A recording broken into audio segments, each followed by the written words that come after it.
संस्थापकाय च धर्मस्य सर्वधर्मस्वरूपिणे अवतारवरिष्ठाय रामकृष्णाय ते नमः। जननीं शारदां देवीं रामकृष्णं जगद्गुरुं पादपद्मे तयो श्रित्वा प्रणमामि मुहुर्मुहुः। नमः श्रीयतिराजाय विवेकानन्दसूरये सच्चित्सुखस्वरूपाय स्वामिने तापहारिणे। यो ब्रह्माणं विदधाति पूर्वं यो वै वेदांस प्रणोति तस्मै तंहदेवं आत्मबुद्धिप्रकाशं मोक्षरूपै शरणं प्रपद्ये। अज्ञानतिमिरान्धस्य ज्ञानाञ्जनशलाकया चक्षुरुन्मीलितं येन तस्मै श्रीगुरवे नमः।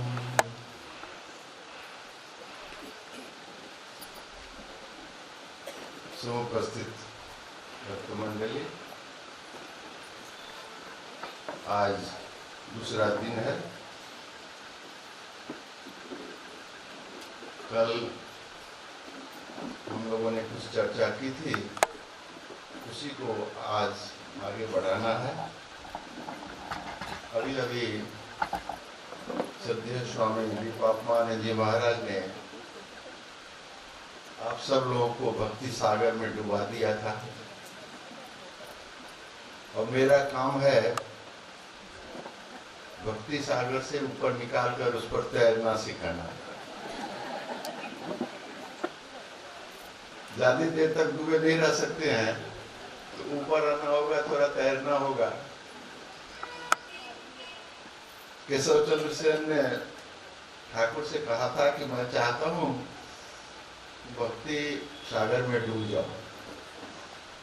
तो ठाकुर ने कहा कि ऐसा मत करो, ऐसा यदि डूबे रहोगे तो घर की स्त्रियां कहाँ जाएंगी, उसको भी देखना है। इसीलिए बीच बीच में ऊपर आया करो। तो यह है। और एक बार ठाकुर ने स्वामी जी से कहा था कि देखो, भक्ति रस एक कटोरे में तुम्हें दे दिया जाए और तुम मानो मधुमक्खी हो, कैसे पान करोगे? तो स्वामी जी ने कहा क्यों, किनारे पर बैठ करके पान करूंगा, क्यों अंदर जाकर क्यों नहीं, तो डूब जाऊंगा। तो ठाकुर ने कहा कि अरे ऐसी बात नहीं है, भक्ति का जो सागर है अमृत सागर है, उसमें डूबने से कोई मरता नहीं है, अमर हो जाता है। इसलिए भक्ति सागर में डूब भी गए तो मरने की कोई संभावना नहीं है, उसमें अमर हो जाएंगे। तो आज हम लोग नारदीय भक्ति सूत्र के संबंध में थोड़ी चर्चा करेंगे। भगवान श्री रामकृष्ण देव से एक दिन एक भक्त ने कहा, जिन्होंने ईश्वर को नहीं पाया है उनके लिए क्या उपाय है? तो श्री रामकृष्ण देव क्या उत्तर देते हैं? कली में भक्ति योग, नारदीय भक्ति, ईश्वर का नाम गुणगान करना और व्याकुल होकर प्रार्थना करना, हे ईश्वर मुझे ज्ञान दो, भक्ति दो, दर्शन दो। कितना सरल है, सहज है। और एक बार ठाकुर ने तो इतना सहज कर दिया कि भगवान का नाम लेना 2 बार, और जी है सुबह और शाम, उसी से हो जाएगा। तो भगवान इतना इजी कर दिए, लेकिन हम लोग इतना इजी पर होने पर भी भूल जाते हैं, इसीलिए स्मरण दिलाना जरूरी है। तो भक्ति 4 योगों की बात मैंने कल बताई थी, उसमें भक्ति योग सबसे सुलभ सहज योग है, जिसका अवलंबन सभी लोग कर सकते हैं। अन्य योगों के लिए अधिकारी होना अनिवार्य है। ज्ञान योग सभी पालन नहीं कर सकते हैं। अभी सुबह में महाराज जी साधक के साधन बता रहे थे, चतुष्टय साधन चतुष्टय, नित्यानित्य वस्तु विवेक, यहाँ मूत्र फल भोग विराग, समदमादि सठ संपत्ति और मुमुक्षत्वम। यह रहने से ज्ञान योग का अधिकारी होगा। कर्मयोग भी ठाकुर बोलते हैं कि अन्यगत तो प्राण है। कलयुग में कर्मयोग भी करना बड़ा कठिन है, वो भी निष्काम। यदि हमारे अंदर आसक्ति रहे तो निष्कामता कहाँ से आएगी? तो कर्मयोग भी बड़ा कठिन है, और राजयोग तो और कठिन है। कहीं जंगल में जाना होगा, गुफा में जाकर के गुरु के सानिध्य में और ध्यान लगाना है, आसन लगाना है। उसके लिए न समय है और न योग्यता है। लेकिन भक्ति सुलभ है, सबके लिए सुलभ। इसीलिए हमारे शास्त्रों में कहा गया है, सत्यादि त्रियुगे बोध वैराग्यादि मुक्ति साधको। सतयुग आदि 3 युग, सतयुग, त्रेता और द्वापर, 3 युग में विवेक वैराग्य आदि मुक्ति साधक हो। कलो तो केवला भक्ति ब्रह्म सायुज्य कारिणी। और कलयुग में केवल भक्ति के द्वारा ही हमें ईश्वर की प्राप्ति होगी। इसीलिए हरे नाम हरे नाम केवलम कलो नास्त्येव नास्त्येव नास्त्येव गतिरन्यथा। और कोई गति नहीं है। यह बहुत ही आसान पद्धति है, सरलता से हम भगवान तक पहुंच सकते हैं। यह है भक्ति की महिमा, भक्ति की सुलभता। गोस्वामी तुलसीदास जी रामचरितमानस में यही बात बताते हैं कि कलयुग जोगन यज्ञ न ज्ञाना, एक आधार राम गुण गान। कलयुग में न जोग है, न यज्ञ है, न ज्ञान है, केवल भगवान का नाम है। इसी के आधार पर हम लोग भगवान तक पहुंच सकते हैं। इसीलिए भक्ति की महिमा गाई गई है। हमारे जो शास्त्र हैं, कल मैंने बताया था, धर्म अर्थ काम और मोक्ष, 4 पुरुषार्थ की बात। तो हमारे जितने भी शास्त्र हैं, वेद है, पुराण है, इतिहास है, आदि जितने भी शास्त्र हैं, तो शास्त्र के विषय यही 4 हैं। विषय वस्तु होना चाहिए किसी पुस्तक का। तो जितने भी शास्त्र हैं, सब में धर्म अर्थ काम और मोक्ष की भी बातें बताई गई है। और मोक्ष के लिए ज्ञान चाहिए, भक्ति चाहिए। इसके लिए उपनिषद, वेद में उपनिषद है, उपनिषद भाग में ज्ञान भक्ति की बातें बताई गई है। पुराणों में भक्ति ज्ञान भक्ति की बातें बताई गई है। श्रीमद् भागवत महापुराण अभी महाराज जी बता रहे थे, उसमें भक्ति की बात है, ज्ञान की बात है। फिर गीता महाभारत का अंश है। गीता महाभारत में ज्ञान और भक्ति की बात है। तो हमारे जो मौलिक ग्रंथ हैं, वेद, पुराण, रामायण और महाभारत। रामायण महाभारत को इतिहास कहा जाता है, हिस्ट्री। तो तीनों में ज्ञान भक्ति की बातें हैं। उन्हीं बातों को लेकर के परवर्ती काल में सूत्र साहित्य की रचना हुई। ये क्या है? नारद भक्ति सूत्र है ना। संक्षेप में जब किसी बात को लिखते हैं तो उसको सूत्र कहा जाता है। तो संक्षेप में लिखने की एक परंपरा चली कि जो कौन उतना वेद पढ़ेगा, पुराण महाभारत पढ़ने में टाइम चाहिए।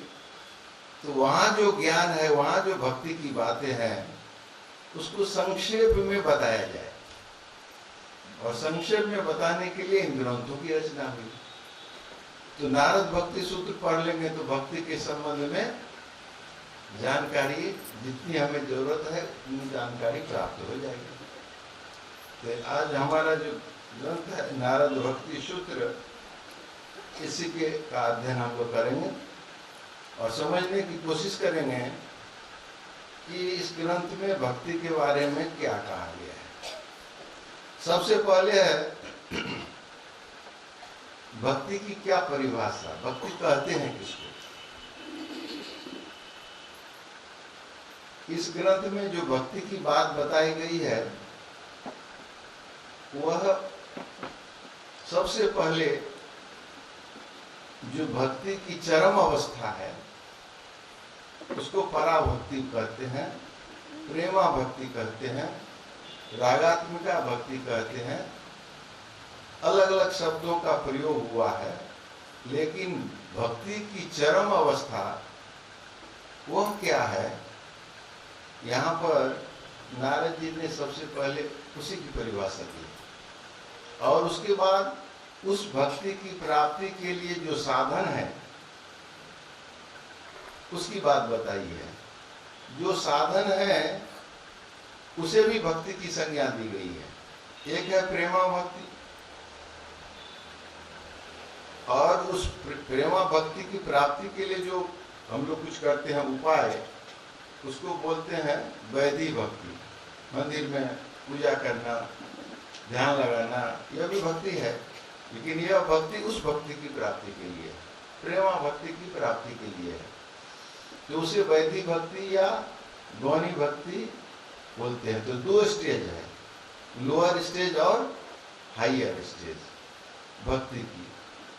तो प्रेमा भक्ति क्या है उसका डिफिनीशन सबसे पहले देते हैं नारद जी। कहते हैं नारदस्तु तदर्पिता अखिल आचारिता तद विस्मरणे परम व्याकुलता। बहुत सिंपल है डिफिनीशन। तदर्पित अखिल आचारिता, हम जो कुछ भी करते हैं सब कुछ ईश्वर के चरणों में समर्पण कर दे, कुछ बचा के नहीं रखना है। जो कुछ भी करेंगे, पूजा पाठ जप ध्यान घर गृहस्थी का कार्य जो कुछ भी करेंगे कुछ रखना नहीं है अपने लिए। सुबह में महाराज जी बता रहे थे कुछ यदि रख लोगे तो वही बंधन का कारण हो जाएगा। शुभ और अशुभ दोनों बंधन है। स्वामी जी कहते हैं सोने की जंजीर रहे तो वो भी बांधने वाला है, लोहे की जंजीर भी बांधने वाला, बांधने वाला दोनों है। सोने की जंजीर रहने से नहीं बांधेगा ऐसी बात नहीं है। तो पुण्य भी बांधता है और पाप भी बांधता है, दोनों बांधता है हमें। तो हमें दोनों से मुक्त होना है। कैसे मुक्त होंगे? जो कुछ करना तो है ही, ड्यूटी छोड़ नहीं सकते हैं, करेंगे, लेकिन उसका फल प्रभु के चरणों में समर्पित करेंगे। यह तो करने की बात है, लेकिन केवल कर्म ही नहीं, कर्म का जो करता है वह भी अपने आप को प्रभु के चरणों में समर्पित कर दे। हम अपने आप को भी प्रभु के चरणों में समर्पित कर दे पूरी तरह कि प्रभु जी हम आपके चरणों में समर्पित हैं और मेरा अलग अस्तित्व नहीं है, मेरा अलग कोई क्लेम नहीं है, मेरी कोई चाह अलग नहीं है, जो कुछ है सब तुम्हारा है,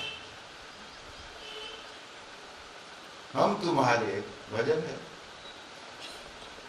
एक घटना की बात बताता हूं कैसे समर्पण का भाव आता है। स्वामी भूतिसानंद जी महाराज रामकृष्ण मठ मिशन के अध्यक्ष बूढ़े हो गए थे और उन्हें ऑपरेशन करने की नौबत आई। ऑपरेशन करना पड़ेगा, बॉम्बे जाने वाले थे ऑपरेशन करने के लिए। तो डॉक्टर सब आए महाराज के पास और कहा कि महाराज आपका ऑपरेशन करना पड़ेगा, इसके लिए आपकी अनुमति चाहिए। महाराज जी ने कहा कि देखो मैं अनुमति नहीं दे सकता। क्यों नहीं दे सकते अनुमति? मैंने इस शरीर को संघ को समर्पित कर दिया है। यह शरीर मेरा नहीं है, यह शरीर संघ का है। इसीलिए अनुमति इस शरीर में कुछ भी करना है तो अनुमति संघ देगा, मैं नहीं दे सकता। तुम ट्रस्टी लोगों से जाकर के पूछो, वे लोग अनुमति देंगे, जो करना है करो, मेरा कुछ कहना नहीं है। इसको बोलते हैं शरणागति, इसको बोलते हैं समर्पण। हम लोग कहने के लिए तो समर्पित कर देते हैं, लेकिन बाद में सब कुछ अपना ही रखते हैं। जब दे दिया प्रभु को तो दे दिया, मेरा कुछ नहीं है। जब ठाकुर ने गिरीश चंद्र घोष से कहा भगवान का नाम लेने के लिए सुबह में, कभी सोने के पहले, खाने के पहले, तो राजी नहीं हुए। तो ठाकुर ने क्या कहा, तुम अपना भार मुझे समर्पित कर दो। उन्होंने सोचा कि बहुत इजी है, अब मुझे तो कुछ करना नहीं पड़ेगा, ठाकुर ही भार, मेरा भार लेंगे। तो बोले राजी हो गए, ठीक है, समर्पित कर दिए। वकलमा देना उसको बोलते हैं, पावर ऑफ अटर्नी, समर्पित कर दिए। बाद में जब देखे अरे अच्छा है बुरा है, जो कुछ भी हो रहा है, अब कुछ नहीं बोल सकते हैं, क्यों हो रहा है, ठाकुर की इच्छा से हो रहा है। अब तुम्हारी इच्छा नहीं रही, तुम्हारे जीवन में जो कुछ होगा सब ठाकुर की इच्छा से होगा। तुमको केवल साक्षी भाव से देखते रहना है, कुछ बोलना नहीं, कमेंट नहीं कर सकते। तब लास्ट में गिरीश चंद्र घोष ने कहा था कि उस समय तो मैं नहीं समझा कि वकलमा देने का क्या अर्थ है, लेकिन अब समझ रहा हूँ। अब मेरा कुछ नहीं रह गया, कुछ बोलने के लिए नहीं रह गया। तो यह है भार समर्पण। भक्ति यह है परा प्रेमा भक्ति की बात, इसमें 100% होगा। लेकिन जब स्टार्ट करेंगे तो 100% नहीं रहे, 50% तो होना चाहिए समर्पण। तो तद आचारिता तद विस्मरणे परम व्याकुलता, भगवान का विस्मरण नहीं होना चाहिए, सदा सर्वदा भगवान को याद रखना है। यदि विस्मरण हो जाए तो व्याकुलता आनी चाहिए, छटपटाहट आनी चाहिए। यदि छटपटाहट नहीं आ रही है, व्याकुलता नहीं है, तो समझना चाहिए कि भक्ति भी नहीं। टेस्ट है, लक्षण है, मैं जो बोल रहा हूँ ये भक्ति का लक्षण, डेफिनेशन है, परिभाषा है। इस तरह का यदि सिम्टम है, इस तरह का यदि लक्षण है तो भक्ति है। यहाँ पर बोलते हैं तद विस्मरणे परम व्याकुलता। व्याकुलता साधारण नहीं, एक्सट्रीम व्याकुलता की पराकाष्ठा। एक क्षण के लिए भी भगवान को भूल जाए तो लगेगा कि मेरा प्राण चला गया। ये कहते हैं कि जी ईश्वर दर्शन कैसा होता है, गुरु से शिष्य ने पूछा। गुरु क्या के शिष्य को ले जा करके तालाब के अंदर डुबा दिए, डुबा करके गर्दन पकड़ कर पानी में कुछ देर रखे, वो छटपटाने लगा, तो प्राण जाए तब जाए। कुछ देर के बाद गुरु छोड़ देते हैं। बोले कैसा लग रहा था? लग रहा था कि प्राण जाए तब जाए। बोले ऐसी जब अवस्था होगी ईश्वर के लिए, ईश्वर दर्शन हो जाए। इसको बोलते हैं परम व्याकुलता। व्याकुल हो जाए, छटपटाने लगे और प्राण नहीं बचेगा। तो ऐसी अवस्था हो जब हम भक्ति की अवस्था में हैं, हम भक्त कहलाने योग्य हैं। लेकिन अभी हम लोग क्या है, हम लोग तो सब समय भूले ही, भूल करके ही रहते हैं, याद ही नहीं रहता है। कभी कभी तो जब ध्यान करना है उसको भी भूल जाते हैं, क्या हुआ समय नहीं मिला। अभी महाराज जी ने गोपी की बात बताई। गोपी के जीवन में भगवान का स्मरण कैसा था, विस्मरण होने से भगवान यदि परोक्ष हो जाते थे, कैसी व्याकुलता होती थी गोपी को। तो यह है नारद जी के शब्दों में पराभक्ति के लक्षण। यहाँ पर दृष्टांत देते हैं नारद जी। इस बात को डेफिनेशन, परिभाषा देने के बाद ही तुरंत दृष्टांत देते हैं। इसका दृष्टांत क्या है? बोलते हैं यथा ब्रज गोपिका नाम, जैसे ब्रज के गोपियों के जीवन में देखा गया है। ब्रज के गोपियों के जीवन में क्या देखा गया उसका पूरा जीवन, हर कर्म भगवान के चरणों में समर्पित, और भगवान का विस्मरण उनको सहन नहीं होता, सदा सर्वदा भगवान का स्मरण किया करती थी। तो यह जो है प्रेमा भक्ति का लक्षण है। गीता में भगवान श्री कृष्ण इसी बात को बताते हैं, यत् करोसि यदस्नासि यज्जहोसि ददासि यत् तपस्यसि कौन्तेय तत्कुरुष्व मदर्पणम्। तुम जो कुछ करते हो, जो कुछ खाते हो, जो कुछ तपस्या करते हो, तपस्या की बात में है, जब ध्यान भी उसी माता, जो कुछ भी करते हो तत्कुरुष्व मदर्पणम्, सब कुछ मुझे समर्पित कर दो। शुभाशुभ फलेरेव मोक्षसे कर्म बंधनात्, कर्म का जो बंधन है शुभ और अशुभ, उससे तुम मुक्त हो जाओ। इसीलिए समर्पण की बात कही गई है। और कुछ हम रख लेंगे तो हमारा अटेंशन उसी की ओर जाएगा। यदि तिजोरी में कुछ है तो दिन रात मन उस पर लगा रहेगा, चोर नहीं चुरा ले, माइंड उधर रहेगा पड़ा, भगवान की ओर मन कैसे जाएगा? नहीं जाएगा। तो यहाँ है अभी हमारा जो विषय वस्तु है, नारद भक्ति सूत्र और श्री रामकृष्ण।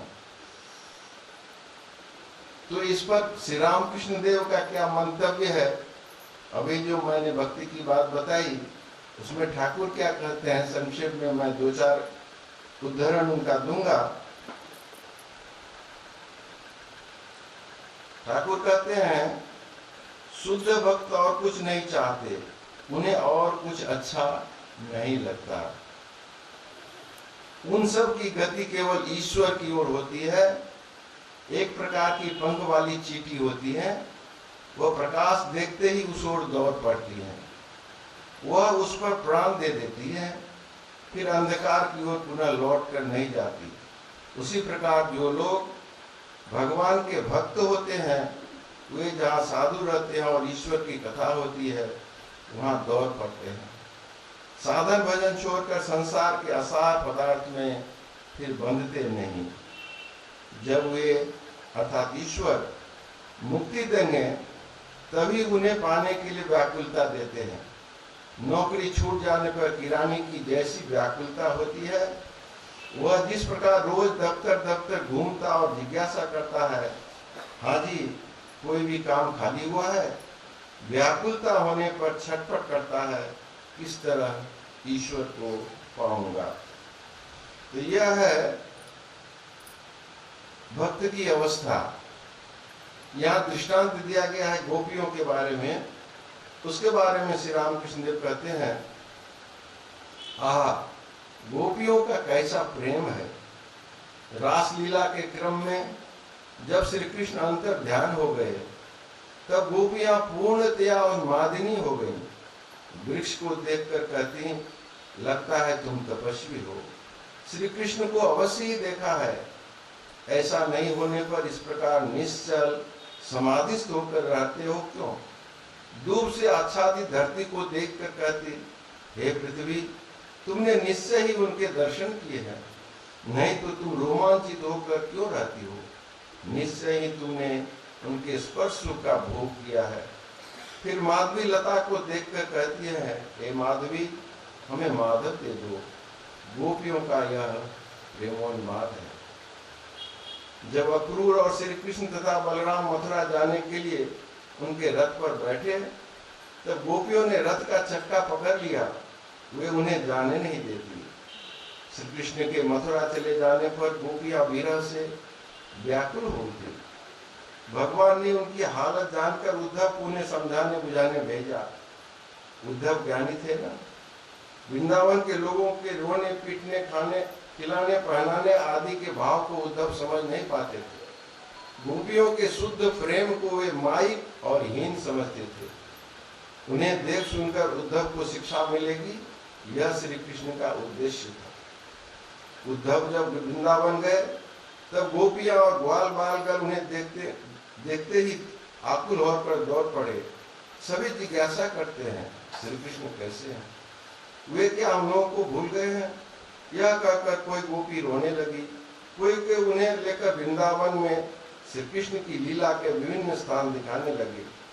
तब उद्धव ने कहा, तुम सब कृष्ण कृष्ण रटकर इतना घातक क्यों होती हो? जानती तो हो कि वे भगवान हैं, सर्वत्र हैं, वे मथुरा में है और वृंदावन में नहीं, ऐसा तो हो नहीं सकता। ज्ञान दे रहे हैं उद्धव। गोपियों ने कहा, हम लोग यह सब नहीं समझती, तुम कृष्ण सखा हो, ज्ञानी हो, तुम यह सब कैसी बातें करते हो? हम सब क्या ध्यानी है, ज्ञानी या ऋषि मुनियों की भांति जब तक उन्हें पाया है? हम लोगों ने जिन्हें साक्षात रूप से सजाया संवाराया है, खिलाया है, पहनाया है, उनके लिए अब ध्यान कर यह सब करने जाऊं? हम लोग क्या वह सब कर पाएंगे? जो मन देकर जब ध्यान करेंगी वह मन हम लोगों का रहने पर ही तो वह सब देकर करेंगे। वह मन तो बहुत दिन हुए श्री कृष्ण के पाद पद्मों में अर्पण कर दिया है। हमारा कहकर हम लोगों का और क्या है कि उस अहंग बुद्धि से जप करेंगे? उद्धव तो सुनकर ही अवाक हो गए। तब उन गोपियों का श्री कृष्ण के प्रति जो प्रेम है वह कितना गंभीर है और वह प्रेम क्या वस्तु है, यह समझकर उन्हें प्रणाम कर वे चले गए। तो यह है गोपी प्रेम। गोपी उन्मादिनी थी कृष्ण के प्रेम में, कभी भी विस्मरण सहन नहीं कर पाती थी, सब कुछ समर्पित कर दिया था कृष्ण के चरणों में। अभी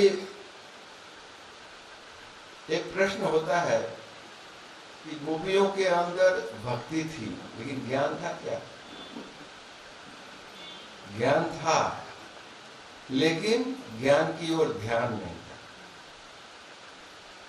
भगवान श्री कृष्ण और ब्रह्म परमात्मा है, यह ज्ञान तो था लेकिन भक्ति की प्रधानता थी, इसीलिए ज्ञान को नजरअंदाज करती थी। ज्ञान नहीं रहे तो यह प्रेमा भक्ति परमा भक्ति नहीं होगी। इसीलिए नारद जी यहाँ कह देते हैं, न तत्रापि महात्मा अज्ञान विस्मृति अपवाद।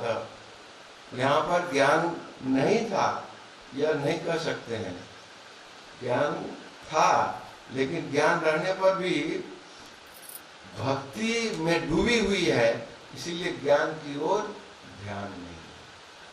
सो ज्ञान के परे की अवस्था भक्ति है। श्री रामचरितमानस में गोस्वामी तुलसीदास जी लिखते हैं, भरत के मुंह से कहलवाते हैं कि भरत को जब कहा गया कि आप क्या चाहते हैं, तो भरत कहते हैं, धर्म न अर्थ न काम रुचि गति न चहो निर्वाण, जन्म जन्म सिया राम पद यह वरदान नान। मुझे धर्म नहीं चाहिए, अर्थ नहीं चाहिए, काम नहीं चाहिए, मोक्ष नहीं चाहिए। धर्म न अर्थ न काम रुचि गति न चाहो निर्वाण। निर्वाण माने मुक्ति, निर्वाण की भी गति नहीं चाहिए। क्या चाहिए? जन्म जन्म सिया राम पद, जन्म जन्म में भगवान का चरण कमल ही चाहिए, माने भक्ति चाहिए। तो वहां चार जो पुरुषार्थ है मुक्ति, उसको भी छोड़ देते हैं। तो मुक्ति किससे होता है?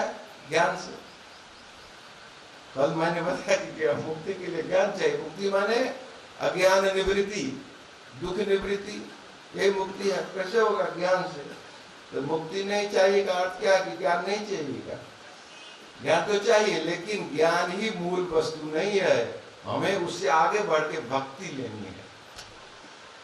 तो इसीलिए भक्ति जो है उसको पंचम पुरुषार्थ माना गया है, फिफ्थ गोल। ये तो चार था पहले, धर्म अर्थ काम और मोक्ष, ये चार गोल है ह्यूमन लाइफ का। लेकिन इससे बढ़कर के अंतिम जो गोल है और एक फाइनल गोल है भक्तों के लिए। ज्ञानी मुक्ति तक ही रुक जाता है, ज्ञान हो गए मुक्ति हो गई वहां रुक गया, लेकिन भक्त रुकता नहीं है, नहीं वहीं नहीं रुकना है, उससे भी और आगे बढ़ना है। तो मुक्ति गोल है, भक्ति गोल है, फाइनल गोल। तो अब हम लोग कहते हैं कि भक्ति तो साधन भी है, चार योग में भक्ति है, वो तो मीन्स है, साधन है। तो ये कौन भक्ति है? ये साध्य भक्ति, गोल।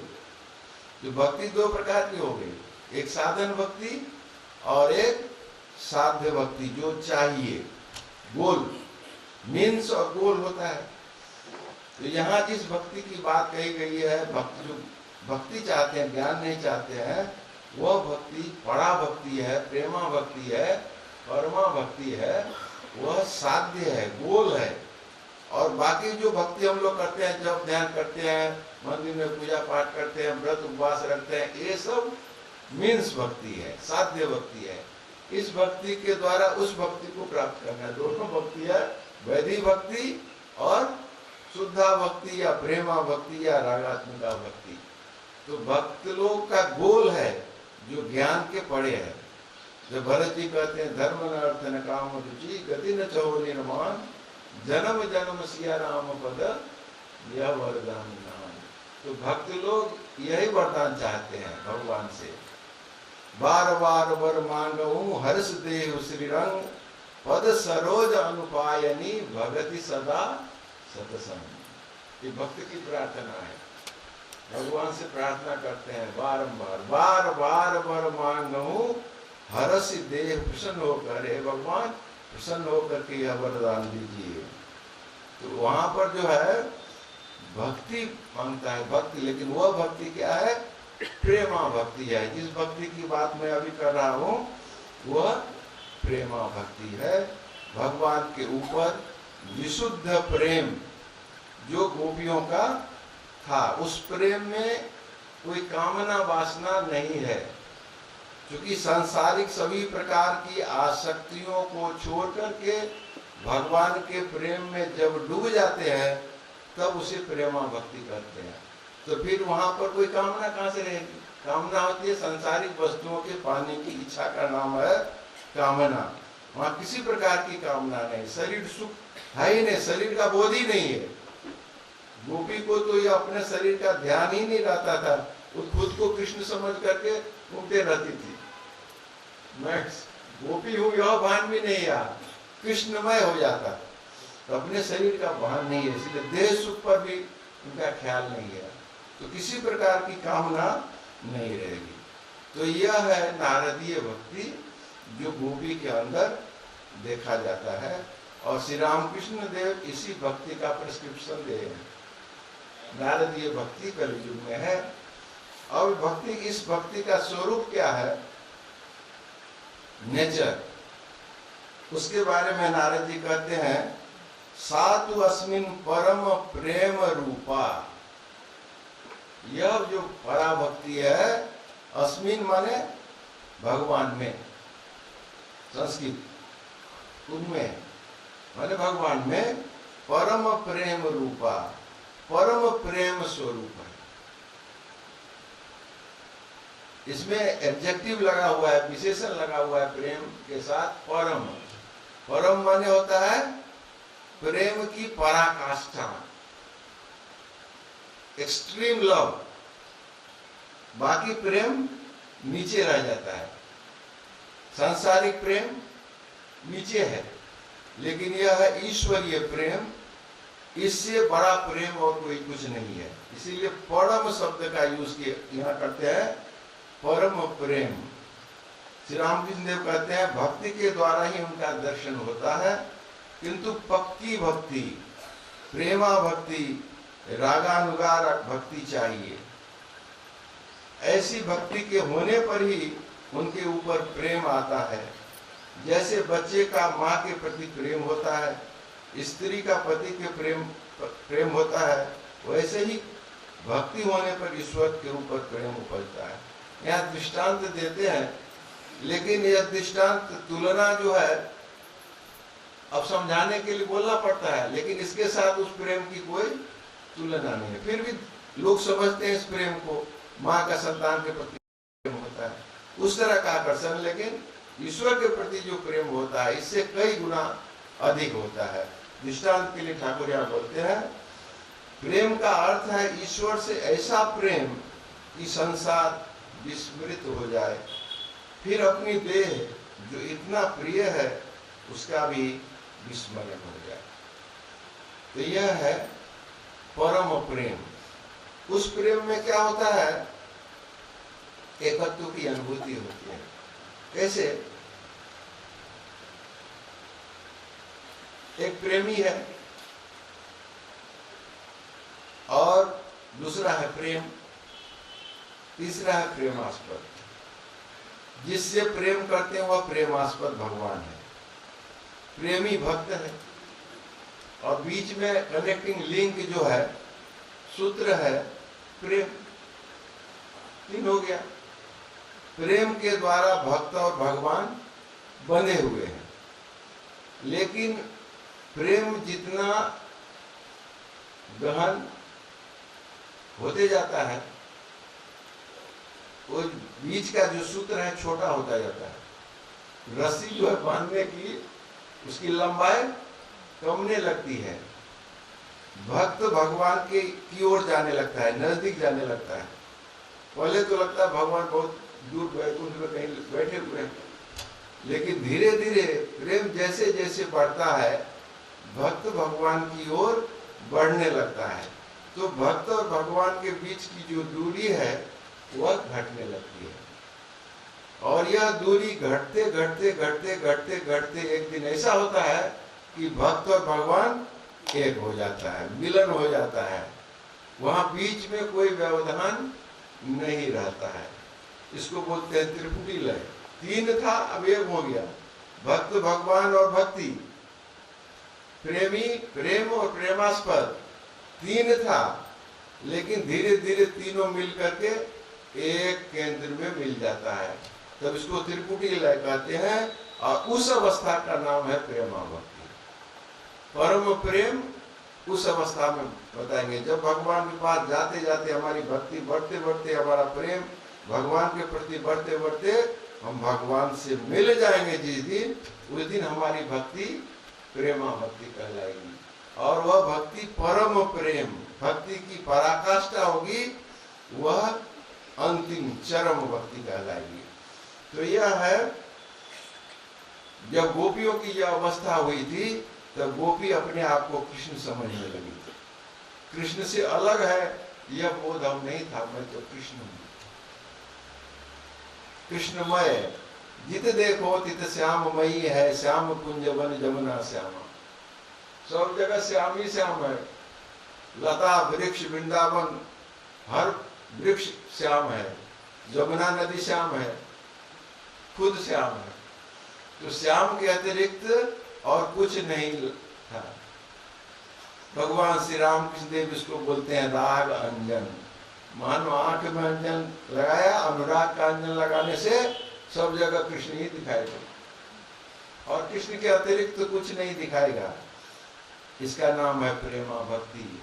ये भक्ति की पराकाष्ठा है, यही नारद जी बता रहे हैं। और प्रेमा भक्ति के लिए, प्राप्ति के लिए कुछ शर्त है। ये कैसे प्राप्त होगी, पहले कंडीशन बताता हूं, फिर साधन भजन। तो इसमें है क्या, दो चीजों की आवश्यकता है। इसके बिना यह प्रेमा भक्ति प्राप्त नहीं होगा। क्या है? पहला है निष्कामता, डिजायरलेसनेस।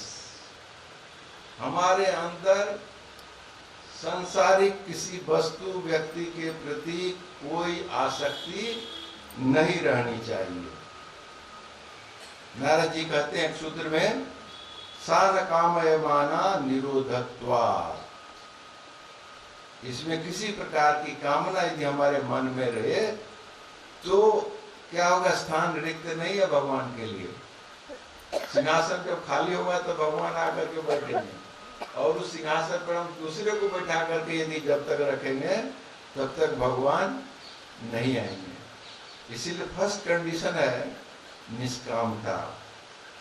अभी दो प्रकार के भक्त होते हैं, एक सकाम भक्त और एक निष्काम भक्त। मंदिर में पूजा करने के लिए हम लोग जाते हैं, अधिकांश भक्त को चढ़ाते हैं कुछ प्राप्ति के लिए, कोई कामना है मन में, मिठाई चढ़ाते हैं, फूल चढ़ाते हैं। अधिकांश भक्त जाते हैं कोई न कोई कामना लेकर के, संकल्प लेकर के भगवान की पूजा देंगे, संकल्प पूरा हो जाएगा। संकल्प क्या है? कुछ चाह है, उसकी पूर्ति है। लेकिन भक्त तो है, और पराभक्ति उनके पास नहीं है, लेकिन भक्त तो है। तो भक्त दो प्रकार के, एक है सकाम भक्त और एक निष्काम भक्त। जो किसी न किसी कामना से भगवान के पास जाएंगे उन्हें सकाम भक्त कहेंगे, और भगवान उसके कामना की पूर्ति भी करेंगे। ऐसी बात नहीं है कामना की पूर्ति नहीं करेंगे, कामना की पूर्ति करेंगे। जो जिस भाव से भगवान के पास जाता है भगवान उसी भाव से उसको ग्रहण करते हैं। सांसारिक वस्तु चाहिए, आ जाओ, नहीं चाहिए मुझे चाहिए, आ जाओ, मैं भी तो अपने आप को देने के लिए रेडी हूं, बैठा हूं। तो सकाम और निष्काम दोनों प्रकार के भक्त भगवान के पास जाते हैं और भगवान सबका मनोरथ पूर्ण करते हैं। इसीलिए गीता में भगवान ने इसको एक्सेप्ट किया है, कहा है चतुर्विधा भजन्ते मां जनः सुकृतिनो अर्जुन आर्तो जिज्ञासु अर्थार्थी ज्ञानी च भरतर्षभ। अर्जुन से कहते हैं कि अर्जुन मेरे भक्त 4 प्रकार के हैं। एक है आर्त, जो दुख तकलीफ में है, उस दुख तकलीफ से उसको छुटकारा चाहिए, मुझे पुकारते हैं, मैं जाता हूँ, क्या करूँगा, दौड़ करके, कभी कभी तो इतने पुकार इतनी बड़ी जोर होती है, दौड़ करके जाना पड़ता है। द्रौपदी की पुकार अर्जेंट था, इमरजेंसी रेस्क्यू करना है तो जाना पड़ेगा, भगवान जाते। फिर जिज्ञासु कहते हैं कि नहीं मुझे और कुछ नहीं चाहिए, मैं सत्य जानना चाहता हूँ, आपके बारे में जानना चाहता हूँ या आपको पाना चाहता हूँ, तो जिज्ञासु। अर्थार्थी क्या है, तो मुझे तो कष्ट तकलीफ नहीं है लेकिन धन संपत्ति तो चाहिए, लड़का बच्चा चाहिए, वित्तेष्णा पुत्रेष्णा दारेष्णा, कितने प्रकार की कामनाएं, सांसारिक वस्तु और व्यक्ति की चाह, पुत्र संतान चाहिए, धन संपत्ति चाहिए। तो ये सब अर्थार्थी किसी न किसी चाह को लेकर के भगवान के पास जाते हैं। और चौथे है ज्ञानी, जिन्होंने भगवान को जान लिया, या उसी कैटेगरी में भक्त, प्रेमा भक्ति जिनके पास है वो भी उसी भगवान को जान लिया है। तो 4 प्रकार के भक्त हैं, लेकिन भगवान सबको एक ही विशेषण देते हैं। लेकिन चतुर्विधा भजन्ते मां जना सुकृतिनो अर्जुन, हे अर्जुन ये 4 प्रकार के सुकृति लोग हैं जो मेरी भजना करते हैं। सब सुकृति ये लोग हैं, भाग्यवान है। एक ही विशेषण को भाग्यवान कहा है भगवान ने। जो 4 प्रकार के लोग आते हैं, कोई मुझे चाहते हैं, कोई सांसारिक वस्तु चाहते हैं, कोई दुख कष्ट से छुटकारा चाहते हैं, लेकिन सभी लोग सुकृति हैं, पुण्यवान है, भाग्यवान है। क्यों भाग्यवान है? मेरे पास आ रहे हैं, किसी न किसी बहाना से, किसी न किसी कारण से, जो भी कारण हो मेरे पास तो आ रहे हैं। मैं उसकी चाह, जो जिसकी चाह मिटा देता हूं, लेकिन मेरे पास आना ही बड़ी बात है। इसीलिए सबको मैंने सुकृति कहा। लेकिन अब यहां पर है क्या, भगवान के पास यदि हम किसी न किसी बहाना से एक बार पहुंच जाए तो एक न एक दिन हमारे अंदर भगवान को पाने की चाह आएगी। उनके पास जाएंगे तो समझ आएगी कि अरे हम क्या मांगने आए हैं, इसी को मांग लो, दूसरी चीज क्या मांगेंगे। ठाकुर कहते हैं कि राजा के पास जब जाते हो तो लौ कुमड़ा क्यों मांगोगे, राजा को ही मांग लो। तो भक्त को भी ऐसा होता है, पहले तो कोई दूसरा बहाना लेकर के भक्त के पास जाता है, भगवान के पास जाता है, लेकिन एक बार पहुंच गया भगवान के सानिध्य में, तब उसके मन में लोभ उत्पन्न होता है, अरे छोटी मोटी चीज क्यों मांगना हो, अब इन्हीं को मांग लो, इनको मांग लेने से सब कुछ प्राप्त हो जाएगा। महाभारत युद्ध हो रहा था तो दुर्योधन भी पहुंच गया भगवान के पास और अर्जुन भी पहुंच गया सहायता के लिए। बता लो कि यह संक्षेप में बताता हूं कि दुर्योधन ने सेना मांग ली और अर्जुन ने कहा कि भगवान को मांग लिया। बोले यदि आप मेरे साथ रहेंगे तो सब कुछ हो जाएगा, सेना नहीं चाहिए, इतनी बड़ी सेना की कोई जरूरत नहीं है, भगवान मेरे साथ रहेंगे सब कुछ हो जाएगा। तो भगवान यदि हमारे पास आ जाए तो और किसी चीज की जरूरत नहीं रहेगी। ध्रुव की कहानी आप लोग जानते हैं। ध्रुव अपने पिता की गोद में बैठा था, उसकी विमाता आती है और देखती है कि सौतेला पुत्र बैठा है राजा की गोद में, उसको सहन नहीं होता, खींच करके बाहर निकाल देती है, कहती है तुझको पिता की गोद में बैठने का अधिकार नहीं है, वो अधिकार मेरे पुत्र का है, तो निकल जाओ यहाँ से, और इस राज्य पर भी तेरा अधिकार नहीं है। तो रोने लगता है छोटा बालक, रोते रोते अपनी माँ के पास पहुंचता है, सुनीति पहुंच करके बताता है जैसी बात हुई, मैं बैठा था पिता की गोद में, माँ आई, उन्होंने खींच करके बाहर निकाल दिया, कहा इस गोद में बैठने का तुम्हारा अधिकार नहीं है, राज्य पर भी अधिकार नहीं है। तो माता कहती है ठीक ही कहा है माँ ने।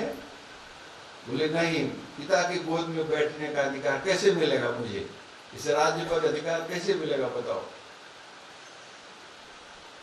तो माँ कहती है इसके लिए भगवान को पुकारना है, भगवान को पुकारो, वही अधिकार दिला सकते हैं, मैं नहीं दिला सकती हूँ। ध्रुव वन में चला गया, बच्चा है, सरल मन है, मधुसूदन, वो मधुसूदन बोलने से मधुसूदन आएंगे ऐसा विश्वास है। वन में जाकर के पुकारने लगा, भगवान को ओम नमो भगवते वासुदेवाय मंत्र से जप करने लगा, एकदम एकाग्र मन से, सरल मन से भगवान का सिंहासन डोलने लगा। भगवान प्रकट हो गए, ध्यान मग्न आंख बंद किए हुए ध्रुव, भगवान प्रकट होकर के बोलते हैं बस आंखें खोलो। ध्रुव आंखें खोलता है, देखता है भगवान शंख चक्र गदा पद्मधारी चतुर्भुज परमेश्वर खड़े हैं, प्रणाम करता है। भगवान बोलते हैं वर मांगो। ध्रुव बोलता है वर, मुझे तो कोई वर नहीं चाहिए। भगवान बोलते हैं क्या बात है, तो याद करो तुम क्यों यहाँ आए थे, क्यों वे मुझे पुकार रहे थे, याद करो। तो याद करता है तो क्यों आया था, भगवान को देख करके अपना बड़ी भूल गया। तो याद किया, ऐसी बात माता ने बताया कि भगवान दिला सकते हैं, राज्य दिला सकते हैं, पिता की गोद में बैठने का अधिकार दिला सकते हैं, इसीलिए यहाँ आया था, भगवान को मैं पुकार रहा था, भगवान आ गए। तो याद तो आ गई बात, लेकिन उन्होंने मांगा नहीं। क्यों? उन्होंने कहा कृतार्थो अस्मि वरं न याचे, आपका दर्शन करके मैं कृतार्थ हो गया, मुझे कोई वर नहीं चाहिए। क्यों?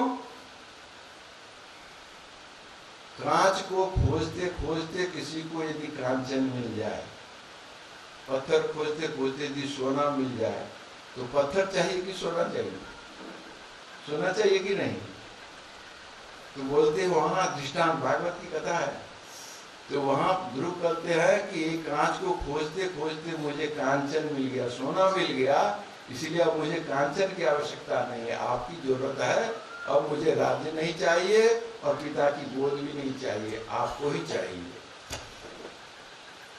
भगवान क्या करते हैं, वो तथास्तु, ठीक है, मैं आज से तुम्हारा हो गया, लेकिन तुझे राज्य भी मिलेगा, पिता की गोद भी मिलेगी, वो एडिशनल मिलेगा। तो भगवान जब हमारे सामने आएंगे, हमारे निकट आएंगे, जैसे हम पहुंच जाए किसी कारणवश उनके पास, या भगवान हमारे पास आ जाए, एक बार यदि मिलन हो जाए, फिर संसारिक इच्छा कहाँ चली जाएगी, उसको खोजने से भी नहीं मिलेगा। संसारिक किसी वस्तु की चाह तब नहीं रहेगी, क्योंकि सबसे बड़ी वस्तु जो भगवान है वो जब हमें प्राप्त हो जाएंगे। इसीलिए गीता में भगवान कहते हैं यंग लब्ध्वा चापरं लाभं मन्यते नाधिकं ततः, जिसको प्राप्त करने के बाद उससे बड़ी वस्तु भक्त कुछ नहीं देता है। यदि बड़ी वस्तु कुछ रहे तो उसकी चाह होगी, सबसे बड़ी वस्तु मिल गई तो छोटी वस्तु कौन देता है।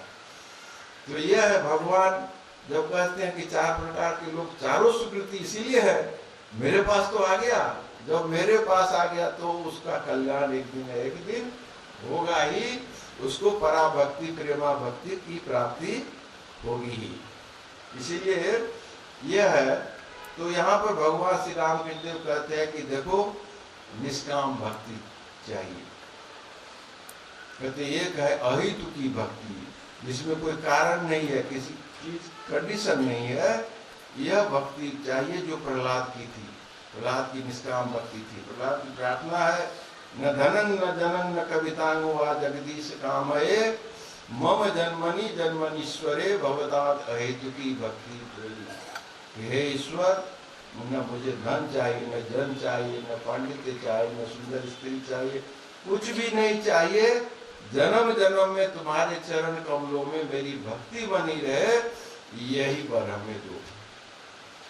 इसे कहते हैं निष्काम भक्ति। निष्कामता, निष्कामता यदि आए तो पराभक्ति की प्राप्ति होगी।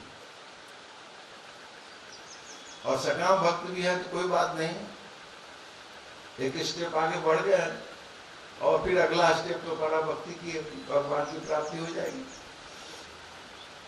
जब पराभक्ति होती है तो व्यक्ति अपना स्वार्थ भूल जाता है। जैसे प्रेम घनीभूत होता है तो व्यक्ति अपना सुख नहीं चाहता है, जिससे प्रेम करता है उसका सुख चाहता है, वह जिससे सुखी रहे। माँ बच्चे से प्रेम करती है तो माँ अपना सुख नहीं चाहती है, बच्चे का सुख चाहती है कि वह बच्चा जिस तरह सुखी रहे। तो तत्सुखम सुखित्वम, अपने प्रेमास्पद के सुख में ही सुख का अनुभव, यह प्रेम भक्ति का लक्षण है।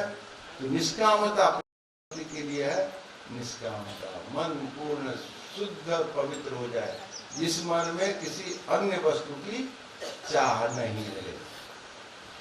तो ये और दूसरी बात है, यह ऐसी अवस्था जब होगी हमारे अंदर यदि निष्कामता आ जाए तो अनन्यता आती है।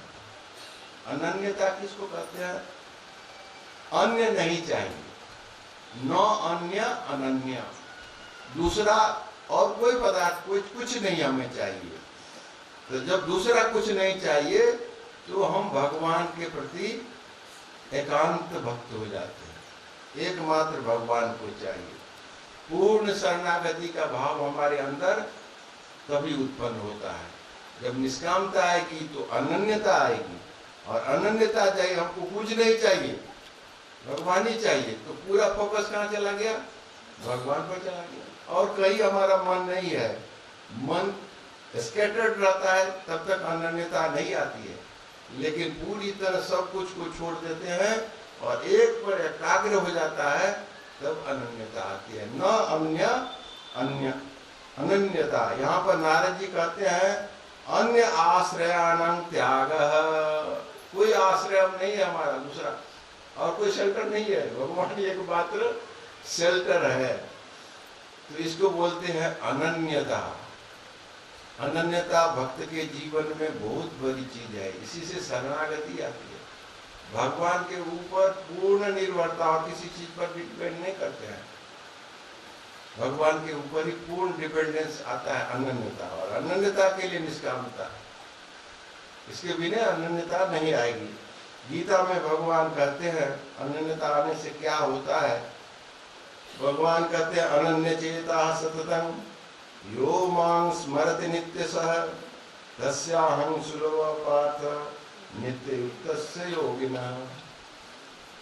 जो अनन्य चित्त होकर के सदा सर्वदा मेरा स्मरण मनन करता है, तस्याहं सुलभ पार्थ, मैं उसके लिए सुलभ हो जाता हूँ, इजीली अप्रोचेबल। भगवान मिलना कठिन नहीं रहता है, सुलभ। तस्याहं सुलभं पार्थ नित्य युक्तस्य योगिनः, जो इस तरह से मुझसे नित्य युक्त हो जाते हैं, जुड़ जाते हैं। अनन्यता आने से भगवान से अपने आप लोग जुड़ जाता है, और किसी का चिंतन ही नहीं करेगा, भगवान का चिंतन करेगा। और यहाँ कहते हैं ये तो सर्वाणि कर्माणि मयि सन्न्यस्य मत्पराः अनन्येनैव योगेन मां ध्यायन्ते उपासते तेषां समुद्धर्ता मृत्यु संसार सागरात् भवामि न चिरात् पार्थ मय्यावेशित चेतसाम्। तो ये तो सर्वाणि कर्माणि, जो अपने सारे कर्मों को मई संन्यास मत पराया, मुझे अर्पित करके मत पराया, माने मेरे परायण हो जाता है, मेरे शरणागत हो जाता है, जैसे अनन्येन एव योगेन, अनन्य योग से अनन्यता आएगी। तो अनन्यता आएगी तो इस अनन्यता के द्वारा भगवान के साथ योग होगा। तो अनन्येन एव योगेन माम ध्यायन्ते उपासते, उस योग से मेरा ध्यान करता है, मेरी उपासना करता है, मेरा स्मरण करता है। फिर उसका क्या होता है, तेषाम अहं समुद्धर्ता, मैं उसका उद्धार करता बन जाता हूँ, उद्धार की गारंटी लेकर के पहुंच जाता हूँ, तुम्हारा उद्धार होगा। तेषाम अहं समुद्धर्ता, कहां से, मृत्यु संसार सागरात, मृत्यु रूप जो सागर है उस सागर से तुम्हारा उद्धार जरूर होगा, मैं उसकी गारंटी लेता हूँ। कैसे, लेट नहीं करूंगा, इसकी भी गारंटी है। भवामि न चिरात्, मैंने अविलंब, इमीडिएट तुम्हारा उद्धार करूंगा, उसमें देर नहीं होने देगा। भवामि न चिरात् पार्थ मैया आवेशित चेतसा, जो मेरे ऊपर अपना मन लगा देता है, मेरे अनन्य भक्त हो जाता है, उसका मैं उद्धार की गारंटी ले लेता हूँ। तो यह भक्ति, भक्त को और कुछ सोचना नहीं है, क्या होगा मेरा मरने के बाद, जाऊंगा नहीं जाऊंगा, वो भगवान ही उसकी गारंटी लेकर के उद्धार करेंगे जो करना है। और प्रेमा भक्ति के और भी कुछ लक्षण है, उन लक्षणों को बताऊंगा पहले, फिर आगे बढ़ूंगा। एक है कि अनिर्वचनीय प्रेम स्वरूपम, यह प्रेमा भक्ति में जैसे कहा परम प्रेम रूपा, यह जो है हाईएस्ट लव भगवान के प्रति, परम प्रेम। लेकिन इस प्रेम का वर्णन कर सकते हैं क्या? यहाँ पर नारद जी कहते हैं अनिर्वचनीय प्रेम स्वरूपम, इस प्रेम का वर्णन नहीं कर सकते, इसका डिस्क्रिप्शन नहीं हो सकता है। आस्वादन हो सकता है, रसास्वादन हो सकता है, लेकिन बोले कि तुम इसका वर्णन करो, तो वर्णन नहीं कर सकता है। बोलते हैं घी खाएंगे, एक टेस्ट है ना, घी का स्वाद क्या है, जो खाया है उसी को पता है घी का क्या स्वाद है। जिसने खाया उसने जाना, बाकी लोगों को खाना पड़ेगा जानने के लिए। तो कुछ चीज ऐसी है जिसका वर्णन नहीं हो सकता है, लेकिन अनुभव हो सकता है, आस्वादन हो सकता है। प्रेमा भक्ति का वर्णन नहीं हो सकता है। जो प्रेमा भक्ति की अवस्था में पहुंचता है उसी को मालूम होता है प्रेमा भक्ति क्या है। जब जो उस अवस्था में नहीं पहुंचता है, कल मैंने कहा था, जो भगवान को दर्शन करना चाहता है, देवत्व की अवस्था में पहुंचता है, देवता को जान सकता है। तो जो प्रेमा भक्ति की अवस्था में पहुंचता है वही प्रेमा भक्ति क्या है जानता है। बाकी कितना भी उसको समझाए वो समझ नहीं सकता है। इसलिए अनिर्वचनीय प्रेम स्वरूपम, यह है प्रेमा भक्ति। और है क्या, कैसे, मूक आस्वादनवत, गूंगा व्यक्ति है, उसको किसी का वर्णन करने के लिए बोलेंगे तो कर सकता है क्या? नहीं, लेकिन अनुभव कर सकता है। खाना खा लिया, अच्छा स्वादिष्ट भोजन कर लिया, बोले कैसा हुआ बताओ, बोले नहीं बता सकता हूँ, गूंगा है, सामर्थ्य नहीं है उसके अंदर उसका वर्णन करने का। प्रेमा भक्ति का अनुभव किया जा सकता है, रसास्वादन किया जा सकता है, लेकिन वर्णन नहीं किया जा सकता है। प्रकाशते क्वापि पात्रे, लेकिन एक चीज है क्या, यह रेयर है, सबके अंदर देखा नहीं जा सकता है। विरले लोग जो होते हैं, भाग्यवान धन्यवान जिनके ऊपर ईश्वर की कृपा विशेष होती है, उन्हीं के अंदर यह प्रेमा भक्ति दिखाई देती है। इसीलिए सबके अंदर दिखाई नहीं देती है। कैसे दिखाई देगी मैं बाद में बताऊंगा, असंभव नहीं है, संभव है, लेकिन कैसे होगा बताऊंगा, लेकिन रेयर है। यहाँ पर नारद जी कहते हैं प्रकाशते क्वापि पात्रे, कुछ पात्र में ही यह दिखाई देता है। और इसकी क्या विशेषता है? गुण रहितं कामना रहितं प्रतिक्षण वर्धमानम। 3 गुण से परे है। गुण रहितम, सत्व रज और तम, 3 गुण है। 3 गुणों से परे है यह भक्ति। वैधि भक्ति जो होती है वह 3 गुण के अंदर है। जो साधन भक्ति है वो 3 गुण के अंदर है, लेकिन यह साध्य भक्ति यह 3 गुणों के ऊपर है। इसीलिए यहाँ कहते हैं गुण रहितं कामना रहितं। निष्कामता मैंने पहले बता दिया, कोई कामना रहने से यह भक्ति नहीं होगी। कामना रहितम। और इसकी एक विशेषता है क्या? प्रतिक्षण वर्धमानम। यह बढ़ती है, कभी घटने वाली नहीं है। चंद्रमा 15 दिन बढ़ती है और 15 दिन घट जाती है, लेकिन इसमें यह वन वे है, केवल बढ़ती रहेगी ये भक्ति, कभी घटने वाली नहीं है। अविच्छिन्नम। अविच्छिन्नम माने इसमें कोई ब्रेक नहीं है, बीच में एक खंड नहीं है। जो भक्ति है भगवान के प्रति कभी रुक गए ऐसा नहीं है, कंटिन्यूअस है। अविच्छिन्नम माने बिना किसी छेद के, खंड के, कंटिन्यूअस है। अविच्छिन्नम सूक्ष्मतरम, लेकिन यह बहुत ही सूक्ष्म है, सटल है, भीतर से अनुभव करने की वस्तु है, बाहर इसका प्रकाश नहीं देगा। सब्जेक्टिव उसको बोलते हैं, सब्जेक्टिव एक्सपीरियंस। हम जिसके पास यह भक्ति है वही अनुभव करता है, दूसरों को कोई पता नहीं चलेगा। जो सूक्ष्मतरम अनुभव रूपम, इसका अनुभव होता है। ऐसा नहीं कि केवल यह इसकी कथा है, चर्चा है, ये सब है, लेकिन अनुभव नहीं होगा, ऐसी बात नहीं। यह फैक्ट है, यह सत्य है, इसका अनुभव होगा। जब स्वामी जी ने ठाकुर से पूछा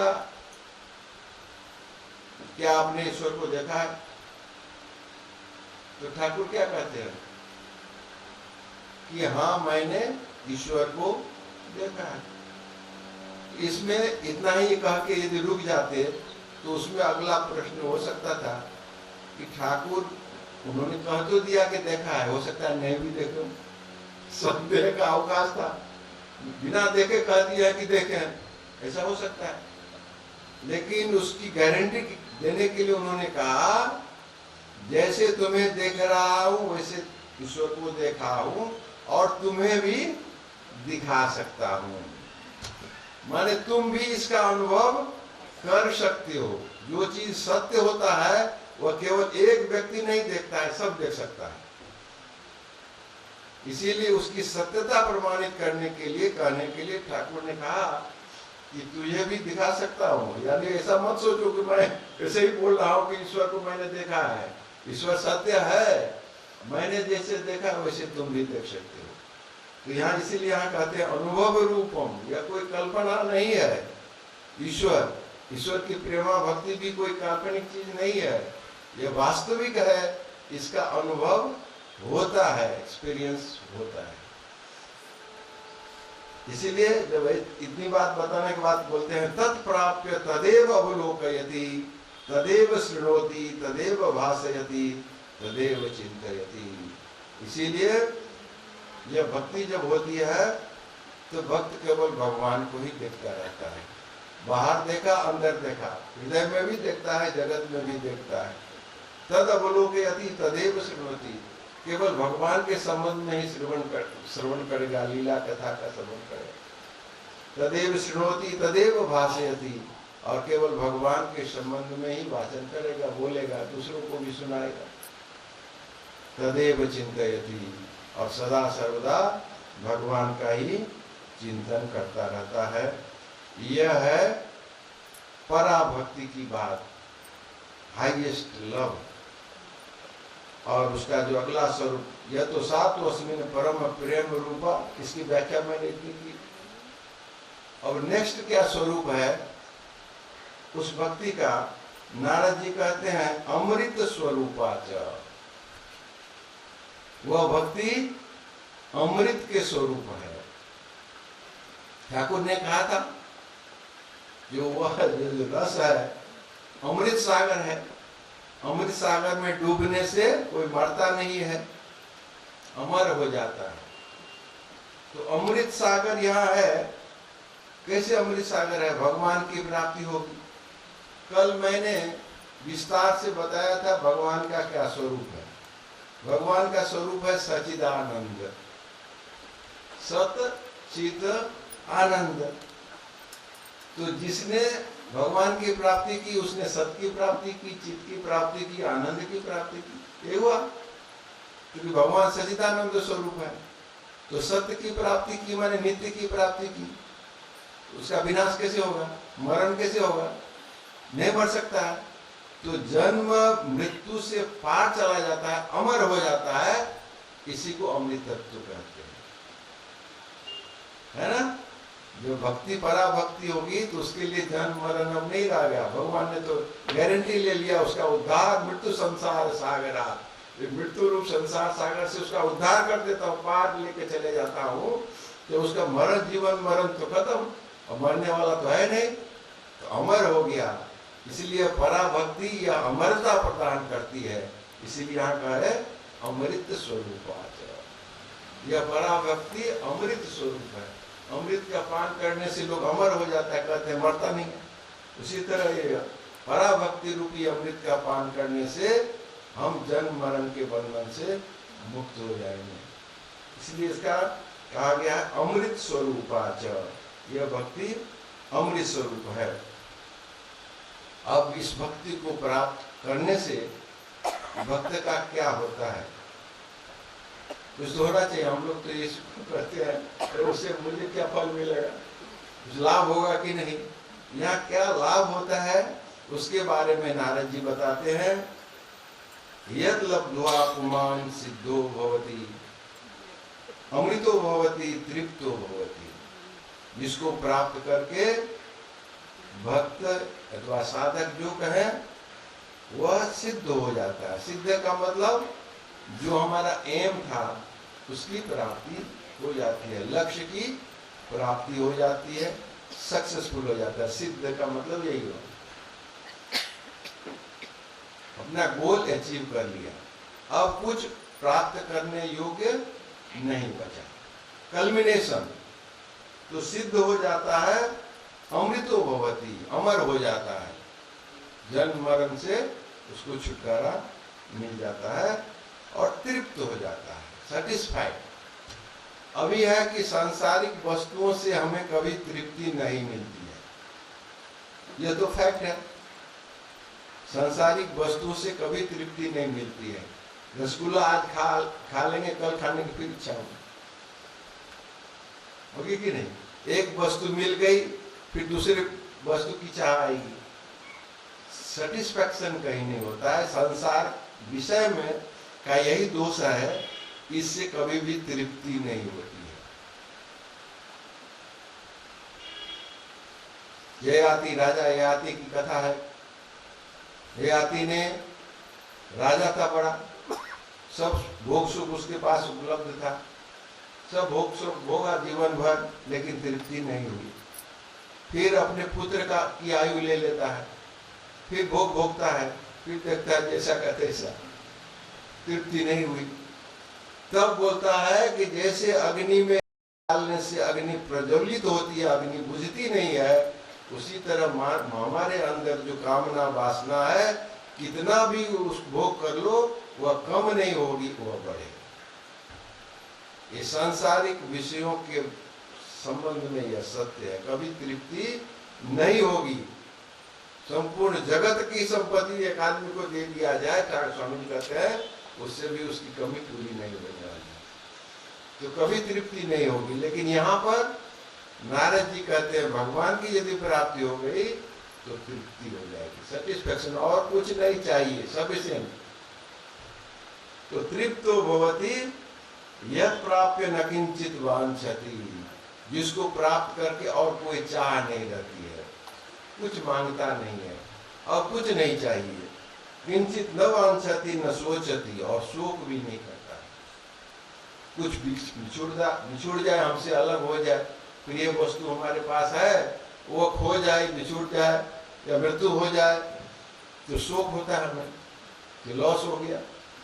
लेकिन भगवान की प्राप्ति हो गई तो जिसका कभी तो लॉस होने वाला नहीं है। भगवान तो नित्य पदार्थ है, अनित्य पदार्थ बिछुड़ता है, उसकी मृत्यु होती है, उसका नाश होता है, उसका लॉस होता है।